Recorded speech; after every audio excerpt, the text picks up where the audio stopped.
Hello नमस्कार दोस्तों, education express में आप लोगों का स्वागत है। मैं हूं दीपक यादव। आज क्लास 9th के हिंदी के कुछ महत्वपूर्ण प्रश्न को लेकर आया हूं दोस्तों, जो चैप्टर फर्स्ट से है। चैप्टर का नाम है दो बैलों की कथा। तो आइए देखते हैं प्रश्न नंबर पहला क्या है। प्रश्न नंबर पहला है, दो बैलों की कथा के लेखक का नाम क्या है। दो बैलों की कथा के लेखक का नाम क्या है। ऑप्शन है दोस्तों, महादेवी वर्मा, चपला देवी, प्रेमचंद, जाबिर हुसैन।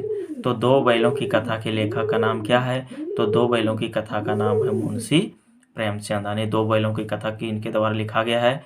मुंशी प्रेमचंद के द्वारा लिखा गया है। दो बैलों की कथा किनके द्वारा लिखा गया है। मुंशी प्रेमचंद के द्वारा लिखा गया है। अगला प्रश्न है, दो बैलों की कथा किस प्रकार का पाठ है। दो बैलों की कथा किस प्रकार का पाठ है। एकांकी है, कहानी है, यात्रा वृत्तांत है, आत्मकथा है। तो दो बैलों की कथा क्या है दोस्तों। दो बैलों की कथा है कहानी। एक कहानी है। दो बैलों की कथा क्या है। एक कहानी है। दो बैलों की कथा कहानी है।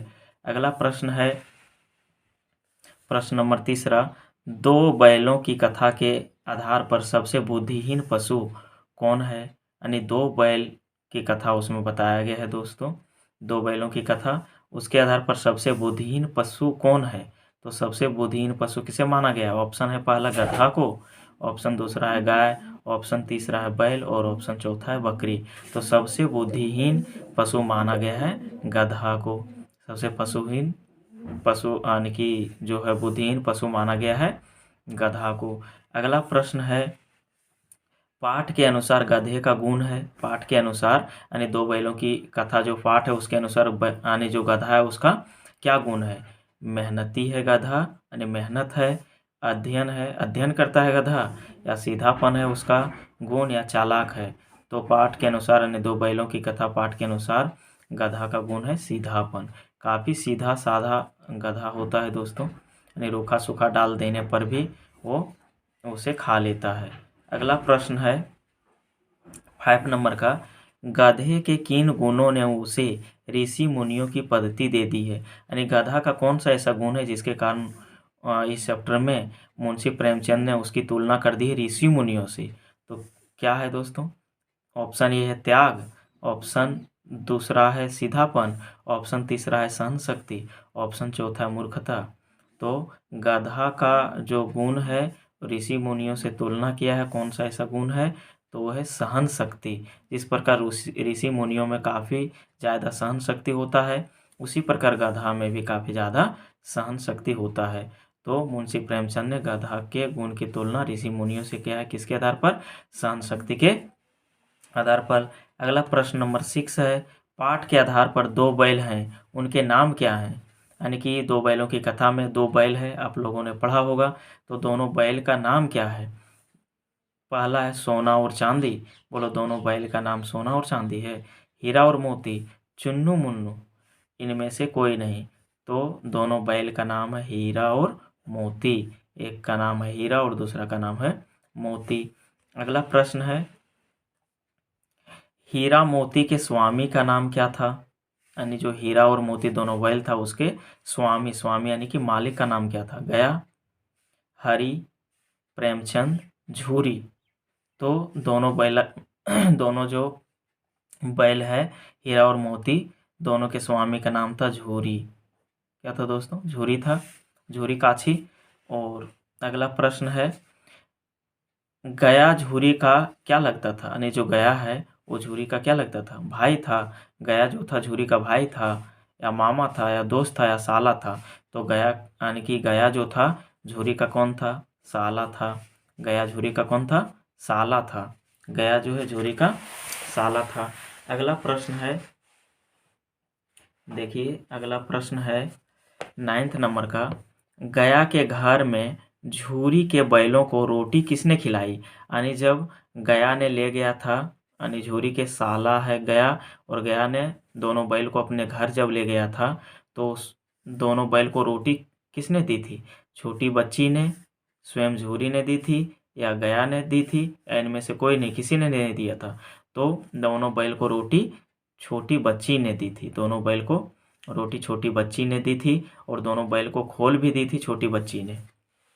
अगला है प्रश्न, हीरा मोती किस भाषा में एक दूसरे से बात करते थे? हीरा और मोती जो है एक दूसरे से किस भाषा में बात करते थे?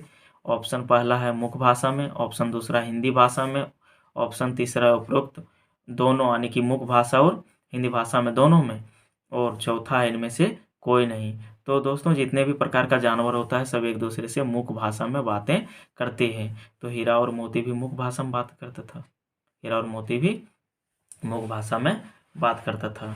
अगला प्रश्न है, दोनों बैलों की एक बार किस जानवर से भिड़ंत हुई?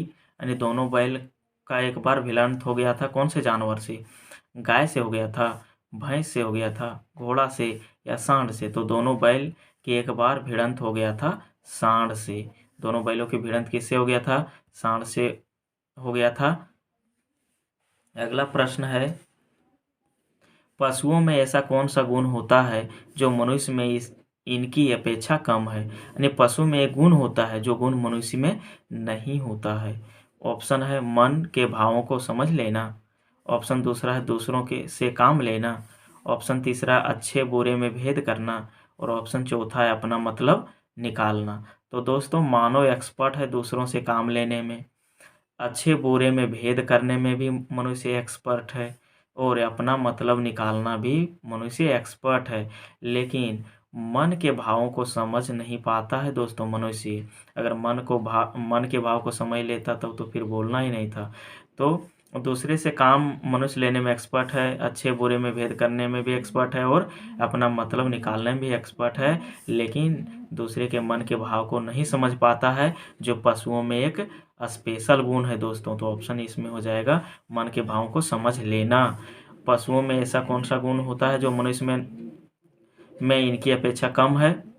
तो मनुष्य में कम है मन के भावों को समझ लेना, यानी कि मन के भाव मनुष्य समझ नहीं पाता है, जिस प्रकार जानवर सब समझ लेता है। अगला प्रश्न है, कांजी होश से हीरा और मोती को किसको बेच दिया गया? यानी जब कांजी होश में रखा गया था तो हीरा और मोती दोनों को बेच दिया गया था। ऑप्शन है सीडीएल को पहला, दूसरा है अडियल को, तीसरा है दड़ियल को, और चौथा है चौधरी को। तो किसको बेचा गया था कांजी होश से हीरा और मोती को? तो बेचा गया था दड़ियल को। एक कसाई था दड़ियल, उसको बेचा गया था हीरा और मोती।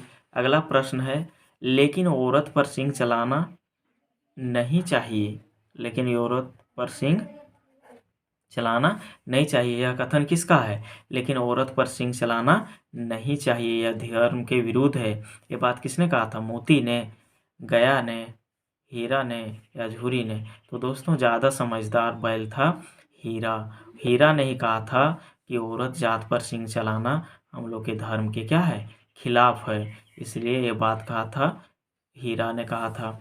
और अगला प्रश्न है और अंतिम प्रश्न है, इनमें से कौन सी रचना प्रेमचंद की नहीं? यानी कि कौन सी इसमें 4 रचना दिया गया है जिसमें प्रेमचंद के द्वारा लिखा गया नहीं है? ऑप्शन पहला है गोदान, ऑप्शन दूसरा है चिड़िया की बच्ची, और ऑप्शन तीसरा है पूस की रात, और चौथा ईदगाह। ऑप्शन पहला है गोदान, ऑप्शन दूसरा है चिड़िया की बच्ची, ऑप्शन तीसरा है पूस की रात, और ऑप्शन चौथा है ईदगाह। तो बताना है आप लोगों दोस्तों कमेंट बॉक्स में कि इनमें से 4 जो रचना है इनमें से कौन प्रेमचंद की रचना नहीं है। तो बताना है कमेंट बॉक्स में दोस्तों। और वीडियो अच्छा लगे तो चैनल को सब्सक्राइब कीजिए और अपने दोस्तों में शेयर कीजिए। Thank you for watching.